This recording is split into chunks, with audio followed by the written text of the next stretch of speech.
Hello friends, నేను మీ ప్రసన్నాని. Today recipe sweet పొటాటోతో recipe చేస్తున్నాను. Sweet potato రాగి పరోటా. ముందుగా దానికి కావాల్సింది ఇలా చిలకడ దుంపలని ఉడికించుకోవాలి. 2 తీసుకుంటున్నాను. తర్వాత ఆనియన్స్ చిన్నగా కట్ చేసుకోవాలి, చిన్న చిన్న ముక్కలుగా కట్ చేసుకోవాలి. కొత్తిమీర సన్నగా కట్ చేసుకున్న కొత్తిమీర కొంచెము, క్యారెట్ తురుము కొంచెము, కరివేపాకు ఇలా చిన్నగా కట్ చేసుకోవాలి. ఇది పచ్చిమిరపకాయలు, ఒక 4 పచ్చిమిరపకాయలు చిన్న చిన్న ముక్కలుగా కట్ చేసుకున్నాను. దీనికి కావాల్సింది రాగి పిండి ఒక 6 టేబుల్ స్పూన్ తీసుకోవాలి. ఫ్రెండ్స్, మొదటగా ఇలా చిలకడ దుంపలని ఇలా మ్యాష్ చేసుకోవాలి. ముందుగా కట్ చేసుకున్నటువంటి ఒక పెద్ద సైజు ఉల్లిపాయ ముక్కలని ఇందులోకి వేసుకోవాలి. తర్వాత కొత్తిమీరని ఇందులోకి వేసుకోవాలి.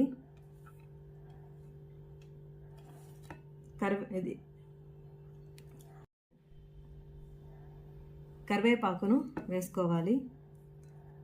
పచ్చిమిర్చి ముక్కలని ఇందులోకి వేసుకోవాలి. క్యారెట్ తురుము ఇందులోకి వేసుకోవాలి.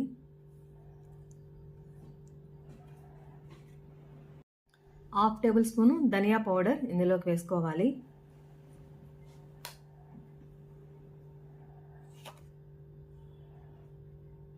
రుచికి తగినంత సాల్ట్ ఇందులోకి వేసుకోవాలి. ఇవన్నీ వేసుకున్న తర్వాత మనము చేత్తోనే, స్పూన్ కంటే మన చేత్తోనే బాగా మ్యాష్ చేసుకోవాలి. ఇలా అంతా స్వీట్ పొటాటో, ఆనియన్స్ అన్నీ కలిసే విధంగా మ్యాష్ చేసుకోవాలి. ఇవన్నీ వేసుకున్న తర్వాత మన చేత్తోనే మనము మ్యాష్ చేసుకుంటే చాలా బాగా కలుస్తుంది. స్పూన్ అవన్నీ పెట్టుకుంటే సరిగా కలవదు. మన చేత్తో చేసేదే ఆయుధము బాగా పనిచేస్తుంది.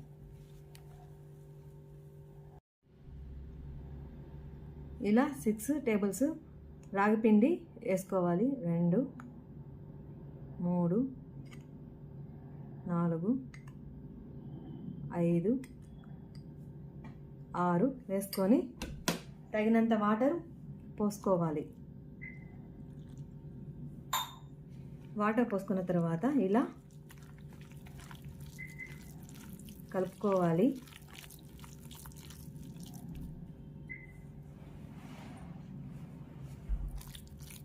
ఎప్పుడు వాటర్ ముందుగానే ఎక్కువ పోసుకోకూడదు. ఇలా చూసి మనము కలుపుకోవాలి. తగినంత వాటర్ వేసుకోవాలి.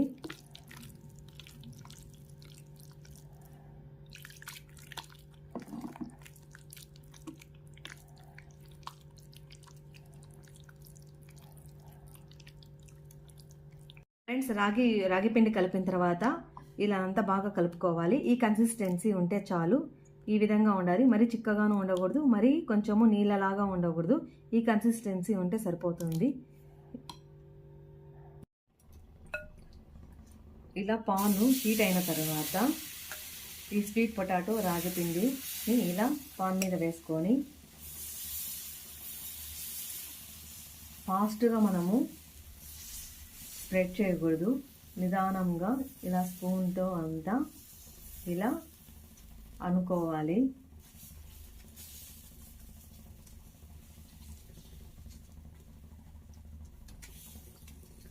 ఈ చిలకడ దుంప హెల్త్ కూడా చాలా మంచిది. ఎందుకంటే ఇందులో ఏ విటమిన్, B6, మెగ్నీషియము, ఫైబరు అధికంగా ఉంటుంది.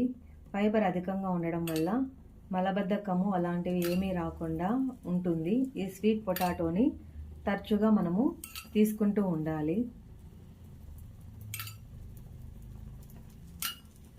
ఇలా చుట్టూ అంతా నెయ్యిని అప్లై చేసుకోవాలి. ఈ స్వీట్ పొటాటో రాగి పరోటాకి నెయ్యి చాలా టేస్టీగా ఉంటుంది. ఆయిల్ వేసుకోకనా నెయ్యి మాత్రమే వేసుకొని ఇలా చేసుకోవాలి. మంట ఎప్పుడు మీడియం ఫ్లేమ్లోనే పెట్టుకోవాలి. ఎక్కువ హై ఫ్లేమ్ పెట్టుకోకూడదు. ఫ్రెండ్స్, నేను చేస్తున్న వంటలన్నీ ఎలా ఉన్నాయో కామెంట్స్ రూపంలో తెలపండి. ఎలా చేస్తున్నాను, రెసిపీస్ అన్నీ బాగున్నాయా అని నాకు కామెంట్స్ పెట్టండి ఫ్రెండ్స్.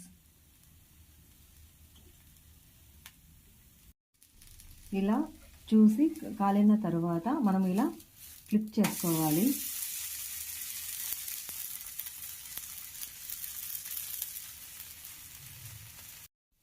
స్వీట్ పొటాటో రాగి parotta ready friends.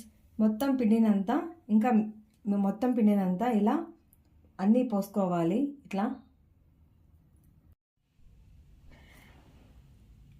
Friends, sweet పొటాటోతో రాగి పరోటా రెడీ ఫ్రెండ్స్. ఈ రాగి పరోటాని రెడ్ చట్నీతో కానీ పెరుగులో తిన్నా కూడా కానీ చాలా ఎమ్మీగా చాలా టేస్టీగా ఉంటుంది అని నేను చెప్పడమే కాదు, మీరు కూడా ఖచ్చితంగా ట్రై చేయండి ఫ్రెండ్స్. ఈ రెసిపీ జాన్వీ కపూర్కి చాలా ఇష్టము ఈ రెసిపీ అంటే. ఫ్రెండ్స్, ఇంకొకటి, నేను ఇంట్లో 2-3 సార్లు చేసిన తర్వాత టేస్టీగా ఉంది అన్న తర్వాతనే మా ఛానల్లో ఏ రెసిపీ అయినా అప్లోడ్ చేస్తాను. అంత టేస్టీగా ఉంటాయి వంటలన్నీ. అందుకని మీరు కూడా తప్పకుండా ట్రై చేయండి ఫ్రెండ్స్ స్వీట్ పొటాటోతో. మీకు నచ్చినట్లయితే ఒక లైక్ చేసుకోండి. మీ ఫ్రెండ్స్ అండ్ రిలేటివ్స్కి తప్పకుండా షేర్ చేయండి. Thank you for watching.